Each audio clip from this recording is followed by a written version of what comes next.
Video like जरूर कर लीजिए और ऐसे वीडियो लगातार फ्री में पाने के लिए चैनल को तुरंत सब्सक्राइब कर लीजिए और बेल आइकन को जरूर टैप कर लीजिए ताकि आगे भी सारे वीडियो आपको मिलते रहे। यूट्यूब में फॉलो करते हैं तो प्लीज ये वाला फ्री टेलीग्राम चैनल जरूर ज्वाइन कर लीजिएगा। सारे नोटिफिकेशन सारे अपडेट यहीं पे आते हैं, ध्यान रखिए। तो दोस्तों एक बार फिर से आपका स्वागत है सी सेट प्रिपरेशन के इस यूट्यूब चैनल पर। आज की इस क्लास में हम लोग सी सेट रीजनिंग के एक महत्वपूर्ण क्लास का डिस्कशन करेंगे। यह class UP PCS pre 2025 RO ARO री एग्जाम और साथ ही साथ अन्य सभी प्रतियोगी परीक्षाओं के लिए अत्यंत महत्वपूर्ण है, जहां पर रीजनिंग से प्रश्न आते हैं। आज की इस वीडियो में हम लोग डाइस के अंतिम पार्ट का डिस्कशन करेंगे, जिसमें ओपन डाइस को देखेंगे। तो ओपन डाइस से भी खूब प्रश्न पूछे जाते हैं। तो चलिए शुरू करते हैं आज के इस इंटरेस्टिंग क्लास को। इससे पहले एक जरूरी सूचना है साथियों कि अगर आप आरओ आरओ एग्जाम की कंप्लीट और सिलेक्शन वाली प्रिपरेशन करना चाहते हैं तो आप स्टडी फॉर सिविल सर्विसेज के पेड कोर्सेज कर सकते हैं, जिसके लिए ये नीचे जो स्क्रीन पर नंबर दिख रहे हैं, आप इनमें से किसी भी नंबर पर कॉल या फिर व्हाट्सएप करके कोर्स के बारे में जानकारी प्राप्त कर सकते हैं। चलिए अब बढ़ते हैं अपने क्लास की ओर। देखिए ओपन डाइस ऐसा डाइस होता है ना जिसमें सभी फेस एक साथ दिखाई देते हैं। देखिए यहाँ पर इसके कुछ टाइप बनाए गए, टाइप ऑफ क्वेश्चंस। तो ओपन डाइस में यही 3 पैटर्न के प्रश्न बनते हैं। इसको घुमा फिराकर अलग अलग रूप दिया जाता है, लेकिन मेनली यही 3 पैटर्न होता है।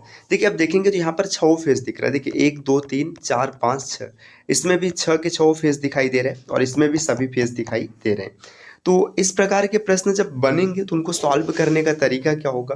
देखो 2 तरीके का प्रश्न पूछेगा, या तो ये पूछेगा कौन विपरीत है, या तो ये पूछेगा कौन विपरीत नहीं हो सकता। इसके अतिरिक्त तो और कुछ नहीं बनेगा। तो चलिए एक एक करके सभी को समझते हैं, सीधा प्रश्नों पर आते हैं, प्रश्न के माध्यम से देखते हैं। देखिए यहाँ पर एक प्रश्न दिया गया, ये ओपन डाइस का है ना। इसमें आपको बताना है कि 4 के विपरीत क्या होगा।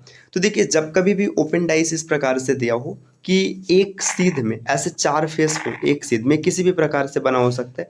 जैसे ये यहाँ पे देखिए एक सीध में 4 फेस है, इसके अलावा 2 यहाँ पर लगे हैं। जरूरी नहीं कि 2 यहाँ पर लगे, 2 टॉप पर हो सकता है, एक इधर हो सकता है, एक नीचे हो सकता है। ये कंडीशन बन सकती है। जब कभी भी 4 फलक एक सीध में होंगे तो उसका तरीका क्या होता है, जो 4 फलक सीध में है ना उसमें जो अल्टरनेट होंगे, एक दूसरे के अपोजिट होंगे। अल्टरनेट मतलब एक छोड़कर एक।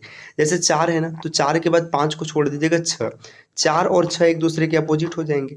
इसके बाद देखिए 5 के अपोजिट हो जाएगा 1, 5 और 1 एक दूसरे के अपोजिट हो जाएंगे।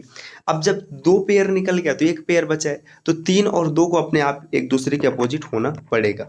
अब यहाँ पर पूछा 4 के विपरीत कौन होगा, तो 4 के विपरीत 6 होगा। अच्छा अगर ये पूछ लेता है कि 4 के विपरीत कौन नहीं हो सकता है, तो देखिए जो विपरीत है उसे छोड़कर अन्य जितने भी बचेंगे उसमें से कोई भी विपरीत नहीं हो सकता। तो 6 को छोड़ दीजिएगा, बाकी 5, 1, 3 और 2 में से कोई भी इसके विपरीत नहीं हो सकता। ये चीज आपको याद रखना है। अब इसमें कुछ भी पूछ लेता है, 1 के विपरीत कौन है 5, 3 के विपरीत कौन है 2, आप सब आसानी से बता लेते हैं। चलिए अगले प्रश्न पर आते हैं। देखिए अब यहाँ पर प्रश्न नहीं दिया गया, सीधा सीधा डाइस बनाया गया। हम लोग ये सेट कर लेंगे कि किसके विपरीत कौन है, बाकी जैसा प्रश्न पूछेगा आप वैसा आंसर निकाल पाएंगे। देखिए यहाँ पर उसी डाइस को ये देखिए पिछले क्वेश्चन में ऐसे बनाया गया था, है ना। इसी चीज को यहाँ पर क्या कर दिया गया, ये रोटेट कर दिया गया। अब इसमें अगर अल्टरनेट फेसेस देखेंगे तो ए के अपोजिट हो जाएगा सी, ठीक, और ई के अपोजिट हो जाएगा एफ। एक छोड़कर एक होता है अल्टरनेट, जैसे ए है ना, अब ई को छोड़ दीजिएगा, ये सी एक दूसरे के अपोजिट है। अब देखिए ई को देखेंगे तो सी को छोड़ दीजिएगा, ये एफ एक दूसरे के अपोजिट हो जाएंगे, और बी और डी बच रहे हैं तो अपने आप एक दूसरे के अपोजिट हो जाएंगे, बी और डी। अब इसमें जो भी प्रश्न पूछा जाता है कौन अपोजिट है या कौन अपोजिट नहीं है, सब कुछ आप निकाल लेते, ठीक। इसी तरीके से देखिए अगला प्रश्न यहाँ पर दिया, प्रश्न संख्या 3। इसमें भी वही डाइस है, बस देखिए यहाँ पर पैटर्न क्या कर दिया गया, 4 फेस को एक साथ रखा गया और एक यहाँ पर कर दिया, एक यहाँ पर कर दिया। अभी आप 4 को देखिएगा एक साथ, जैसे ये 4 फेस जो है आप इनको देखिए, इसमें अल्टरनेट फेसेस एक दूसरे के अपोजिट होंगे। अल्टरनेट का मतलब एक छोड़कर एक, जैसे 2 है ना तो 2 के बाद 1 छोड़ दीजिएगा, इसके अपोजिट 6 हो जाएगा।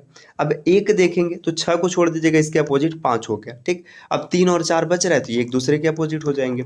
तो 3 4 एक दूसरे के अपोजिट होगा, 2 और 6 होगा, 1 और 5 होगा। अब जो प्रश्न बनता है, जैसे मान लीजिए ऐसे पूछ लेता है कि बताओ 6 के विपरीत कौन होगा, तो 2 होगा। 5 के विपरीत कौन कौन नहीं हो सकता है, तो देखिए 5 के विपरीत 4 नहीं हो सकता है ना, और इसके बाद 6 नहीं हो सकता, 2 नहीं हो सकता और 3 नहीं हो सकता। जो विपरीत है बस वही विपरीत होगा। आगे देखिएगा अगला प्रश्न। अब यहाँ पर पैटर्न थोड़ा सा बदल दिया गया। अब तीन तीन फेसेस को एक साथ रखा गया, कोई बात नहीं, पैटर्न बदल जाएगा लेकिन कॉन्सेप्ट नहीं बदलेगा। अभी भी आपको क्या करना है, अल्टरनेट ही देखना। देखिए 5 और 1 एक दूसरे के अल्टरनेट है तो अपोजिट हो जाएंगे। 2 और 6 एक दूसरे के अल्टरनेट है तो अपोजिट हो जाएंगे। ठीक, अब बच रहे कौन, 3 और 4 बच रहे हैं तो एक दूसरे के अपोजिट हो जाएंगे। देखिए 5 और 1 एक दूसरे के अल्टरनेट है, 2 और 6 एक दूसरे के अल्टरनेट है, 3 और 4 एक दूसरे के अल्टरनेट में बोल रहा हूँ, माफ कीजिएगा, अपोजिट है। अपोजिट है तो फिर इसके बाद ये पूरा प्रश्न आपका आराम से सेट हो गया। अगले प्रश्न पर आते हैं। देखिए प्रश्न संख्या 5, यहाँ पर क्या किया, अब वही डाइस है, बस इसको लिखने का तरीका अलग कर दिया गया। देखो पिछले वाले को ऐसे दिखाया गया था और इस वाले को क्या किया गया, इसके फेस को चेंज कर दिया, मतलब इसको पलट दिया है। तो यहाँ पर क्या करेंगे, देखिए P और R एक दूसरे के अल्टरनेट है तो अपोजिट हो जाएंगे, है ना। S और V एक दूसरे के अल्टरनेट है तो अपोजिट हो जाएंगे। अब एक बचा है Q और T, ये भी एक दूसरे के अपोजिट बन जाएंगे। तो कुछ भी पूछेगा साथियों आप आराम से बता लेंगे। जैसे मान लीजिए मैं पूछ लेता, बताओ Q के अपोजिट कौन हो जाएगा। Q के अपोजिट कौन है, T है। S के अपोजिट कौन है, V है। और P के अपोजिट R है। अगले प्रश्न पर आते हैं। अब देखिए यहाँ पर क्या किया, पैटर्न थोड़ा सा बदल दिया है, तीसरे पैटर्न पर आ गया। इसमें क्या होगा ना, दो दो फेसेस एक दूसरे के साथ होंगे। जैसे यहाँ पर देखिए 2 फेस एक दूसरे के साथ है ना। फिर आगे देखेंगे तो फिर से यहाँ पर 2 फेस एक दूसरे के साथ है।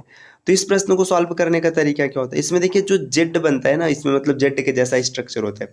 जैसे ये देखो ऐसे देखेंगे, ऐसे है, फिर ऐसे, फिर ऐसे, जेड के जैसा स्ट्रक्चर है। तो ये जो 1 है ना, इसके बाद ये 4 के अपोजिट हो जाएगी। इसमें याद रखना, देखो जहाँ से नया वाला मतलब देखो ये पहला है, ये दूसरे के अंतिम में है ना। देखो यहाँ पर इसका पहला है तो इसके अंतिम में जाएगा, ये चीज याद रखना, पहला अंतिम से मिलेगा।